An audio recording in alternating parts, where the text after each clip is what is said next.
Hello, English learner. Welcome back to English Speaking and Listening Club. I am so happy you are here with me today. The title you chose tells me something deep about you. It tells me you are tired of feeling controlled by your emotions. It tells me you are tired of needing other people to feel okay. It tells me you are ready to be stronger inside. It tells me you do not just want English fluency, you also want inner freedom. Today we are going to talk about how to break free from emotional dependence. We will use simple English. We will go slowly. We will connect this topic to your English journey because emotional dependence is one of the biggest reasons many learners are afraid to speak. Emotional dependence means this: you depend on other people to feel good. You depend on their attention to feel valuable. You depend on their messages, their smiles, their praise, their approval to feel safe. When they are kind, you feel happy. When they pull away, you crash. When they do not reply, you panic. When they criticize you, your world falls apart. It is like your heart is a phone battery and other people are the charger. Without them, you feel empty. Without them, you feel lost. Without them, you feel you are nothing. That is emotional dependence. Now let us be clear. We all need people. We all need love, friendship, connection, respect. That is normal. That is healthy. Emotional freedom does not mean you stop loving people. It does not mean you become cold or selfish. It means this: you can love someone, but you are still okay if they are not perfect. You can enjoy attention, but you do not die without it. You can receive support, but you do not collapse if they say no. Healthy connection says, I like being with you, you add good things to my life, but I can stand on my own feet. Emotional dependence says, I need you to feel okay. If you leave, I fall. If you are upset, I break. My feelings belong to you, not to me. Think about your English. Maybe this is you. You feel good about your English only when a teacher or native speaker says, wow, your English is so good. You feel confident only when people smile and say, good job. But when someone corrects you, even gently, your confidence disappears. When someone looks confused, you feel like a failure. When someone is impatient, you decide, I will never speak again. In that moment, your emotions are not guided by your values or your goals. They are guided by other people's faces. You have given them the remote control for your feelings. You are emotionally dependent. Let us look at some signs of emotional dependence in simple language. See if any of these feel true for you. You think about what others think of you all the time. You feel empty, anxious, or lost when you are alone. You need constant messages, likes, or attention to feel okay. Your mood changes quickly depending on how others act. You are afraid to say no because you fear losing people. You stay in conversations or relationships that hurt you because you are terrified of being alone. You let other people's opinions decide if you are good enough. You cannot enjoy your own progress unless someone else praises you. If many of these are true, do not hate yourself. Do not feel ashamed. Emotional dependence is very common. Many of us learned it in childhood. Maybe you learned that love only came when you were good, perfect, quiet, useful. Maybe people around you were unstable, so you learned to watch them all the time and change yourself to keep them calm. None of this is your fault. But now you are an adult. Now you have a chance to change this pattern. Now you can choose to stop being emotionally dependent and start building emotional freedom. Not in one day, not in 1 week, but step by step. First, let us see the real cost of emotional dependence, especially for your English. When you are emotionally dependent, you cannot speak freely. Every sentence feels dangerous. Why? Because every sentence can bring judgment. If people approve, you feel good. If they do not, you feel bad. So your brain tries to protect you. It says, say nothing, stay safe, stay silent. Your dream of speaking dies in the prison of people-pleasing. When you are emotionally dependent, you cannot practice consistently. You practice when you feel encouraged. You stop when you feel discouraged. You wait for outer motivation. You wait for a supportive teacher, a kind partner, a perfect situation. If people are busy, if they correct you, if they do not answer, you stop. Your progress depends on them, not on you. When you are emotionally dependent, you cannot think clearly. In a conversation, your head is full of thoughts like, do they like me? Do I sound stupid? Are they bored? Are they judging me? With so much noise inside, there is no space for English to flow. So breaking free from emotional dependence is not just about feeling better in life. It is also about unlocking your English. It is about building a stable inner world so you can learn faster and speak freer. Now, how do you break free? Not by fighting your feelings, not by pretending you do not care, not by suddenly becoming a cold robot. You break free with awareness, small changes, and new habits. First, you must see the pattern. Emotional dependence hides in automatic reactions. For example, you send a message. Someone does not answer for 3 hours. Your stomach tightens. Your mind starts to write stories. They are angry. They hate me. I did something wrong. I am not important. Before you know it, you are in a storm of emotions. At that moment, pause, say inside, I am reacting. This is my old pattern. Just noticing is a big step. You cannot change what you do not see. It is the same with English. You say one wrong word, someone corrects you, immediately you feel small, you think, I am terrible, I should not speak. Pause and notice, I am giving my power to their reaction, I am measuring my value by this mistake. Do not judge yourself, just see it. Second, you need to separate who you are from what others do. This is hard, but important. Most emotionally dependent people believe something like, if they like me, I am good. If they do not, I am bad. Or, if I perform well, I am worthy. If I fail, I am worthless. This belief is a lie. Your value as a human being is not a yo-yo that goes up and down every time someone smiles or frowns. You were born with value. You make mistakes, but your value stays. You succeed or fail, but your value stays.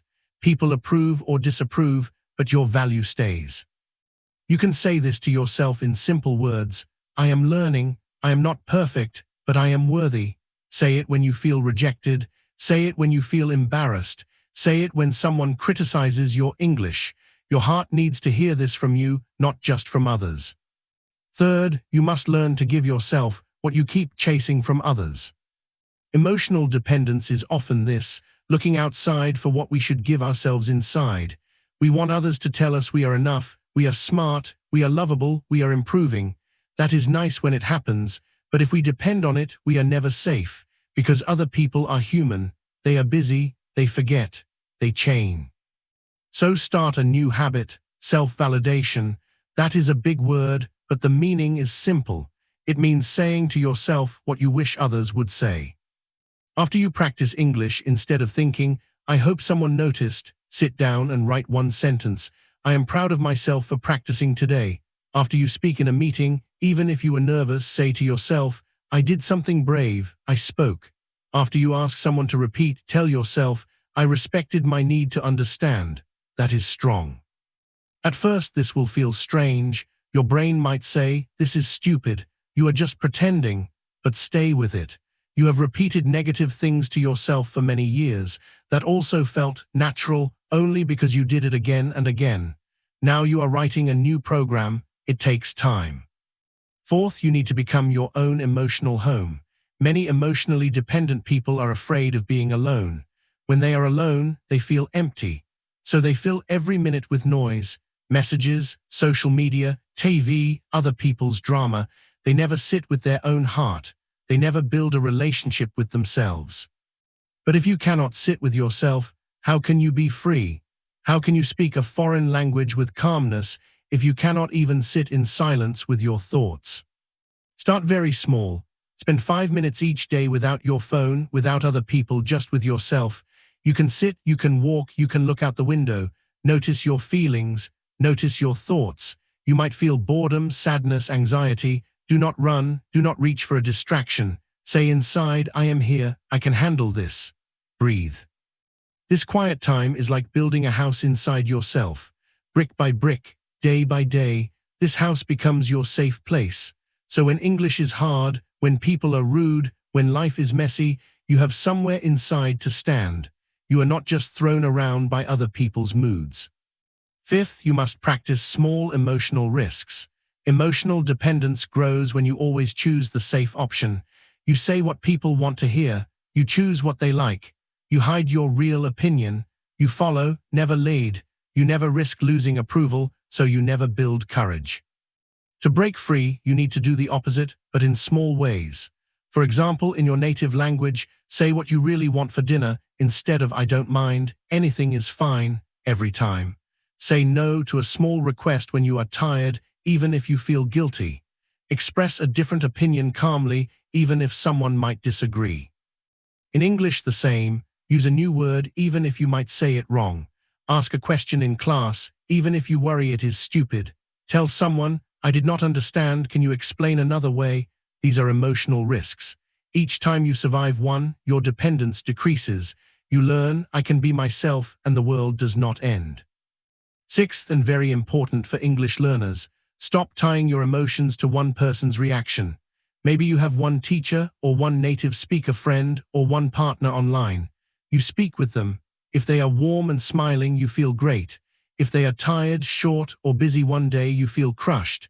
You decide, "They hate me, I am bad, I should quit." This is emotional dependence. You have put your heart in one person's hand. The truth is, people's reactions are about many things that have nothing to do with you. They might be tired, stressed, busy, sick, worried about their own life. You are not the center of their world. That is not an insult. That is freedom. Because it means this: you do not have to read every small change in their face like a big message about your worth. When someone is kind, enjoy it. When someone is cold, do not build a story. Just say, "Okay, they are not very present today." Then focus on your goal. Your goal is to practice English, to grow, to build confidence. You can still do that even if one person is not perfect. Seventh, connect your emotional freedom to your daily discipline. The more you keep commitments to yourself, the less you depend on other people to feel strong. Every day you practice speaking English, even for 5 minutes, you send your brain a message. "I can depend on myself. I do not need someone to push me. I do not need someone to watch me. I show up on my own." This builds a deep, quiet respect inside you. That respect is the opposite of emotional dependence. You feel, "I am there for me. I am my own backup. I am not alone because I have me." Then love from others becomes a bonus, not your oxygen. Let me tell you a short story. Anna is from Brazil. For many years, she was emotionally dependent on her boyfriend. If he sent a sweet message, she smiled all day. If he was busy and did not reply quickly, she panicked, cried, could not focus on work. Her mood changed with his mood. At the same time, she was emotionally dependent on her English teacher. When the teacher praised her, she felt smart. When the teacher corrected her or seemed serious, she felt stupid. One day, her teacher changed schools. Suddenly, she had a new teacher with a different style. The new teacher did not give much praise. He was not mean, but he was very direct. He just corrected mistakes and moved on. Anna's confidence fell to the floor. She almost quit the course. She thought, "Without my old teacher, I cannot learn. I have no motivation." Around the same time, her boyfriend went on a long work trip and texted less. Anna felt abandoned. She cried every night. She thought, "Without him, I am nothing." She lost sleep. She stopped practicing English. She lived in emotional pain. One evening, she watched a video like this about emotional dependence. She heard a sentence, "The person you cannot live without is the person you have given all your power to." It hit her heart. She realized she had given her emotional power to two people, her boyfriend and her old teacher. She decided to try something different. She could not change her feelings overnight, but she could change her actions. So she made a rule for herself. "Every day, no matter how I feel, I will practice English for 10 minutes. I will not wait for encouragement from my teacher. I will not wait to feel happy. I will just do it." At first, it was hard. Some days she cried before practicing. Some days she was angry at her teacher while repeating sentences. But she kept her promise, 10 minutes every day. After a few weeks, she noticed something. She started to feel proud of herself, not because of his praise, not because of her boyfriend's texts, because of her own discipline. She also started to take small emotional risks. One day she told her boyfriend, "I love you, but my happiness cannot depend only on you. I need to build my own life too." She felt scared saying it. She thought he might leave. He did not. He actually respected her more. In class, she stopped watching her teacher's face all the time. She focused on the exercise. When he corrected her, she still felt a small sting, but she breathed and thought, This correction helps me grow. It does not define me. She did not quit. She continued. 6 months later, Anna was a different woman. She still loved her boyfriend. She still liked her teacher, but they were no longer the bosses of her emotions. If her boyfriend was busy for a day, she felt a little sad, but she did not collapse. She used the time to practice English or meet friends. If her teacher was serious, she did not take it personally. She looked at her own progress, not at his expressions. Her English improved more in those 6 months than in the previous 3 years. Why? Because her practice was no longer controlled by her feelings about other people. Her practice was controlled by her decision. This is emotional freedom, not no feelings, not no relationships, but a solid center inside you that does not shake every time someone moves. You can build this center too. You do it by small, daily choices.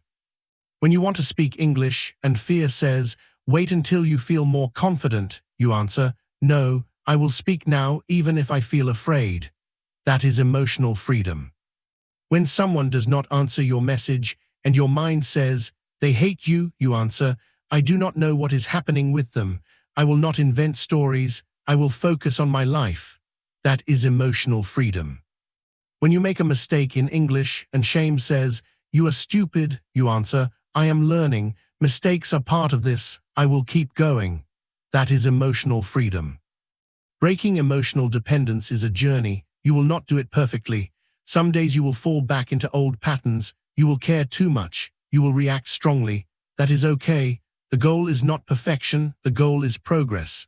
The important thing is that now you see the pattern, you can come back faster. You can say, I did it again, but I know a different way now. I will try again tomorrow." And remember this, the more emotional freedom you build, the more natural your English becomes, because you are no longer acting for others. You are no longer speaking only to impress or to avoid shame. You are speaking to express, to connect, to grow. That changes everything. So now, let us turn this idea into action. When this video ends, I want you to do 2 small things. First, take a piece of paper or open a note on your phone. Write 1 sentence you often tell yourself that makes you emotionally dependent. Maybe, "I'm nothing without them." Maybe, "If they do not like my English, I am a failure." Then, under it, write a new sentence you want to believe. Something like, "I can be okay even if they are not perfect," or "My value does not depend on my English or their opinion." Second, speak out loud in English for 5 minutes. Talk about this topic. Talk about times when your emotions depended on other people. Talk about how it felt. Then talk about the kind of person you want to become. A person who can feel deeply, love deeply, but still stand on their own feet. You might feel uncomfortable. You might feel silly. But remember, your goal is not to feel good in every moment. Your goal is to grow. Your goal is freedom. Your goal is to build a strong center inside you. You are not weak because you are emotionally dependent right now. You are human. You learned this way to survive, but you do not have to stay there. You can learn a new way. You can be kind and independent. You can be loving and free. You can care about people and still belong to yourself. You are stronger than you think. You are braver than you feel. And with every small choice to validate yourself, to keep your promises, to sit with your feelings, to speak even when you are afraid, you are already breaking the chains of emotional dependence. If this message helped you, if it made you feel seen, if it gave you hope, please like this video and subscribe to English Speaking and Listening Club. Stay with this community where we build not only English, but also inner strength, self-respect, and emotional freedom. Now go and practice. 5 minutes of speaking, 1 new sentence of self-respect, 1 small step away from dependence and toward freedom. Not tomorrow, today. I believe in you. Now start believing in yourself.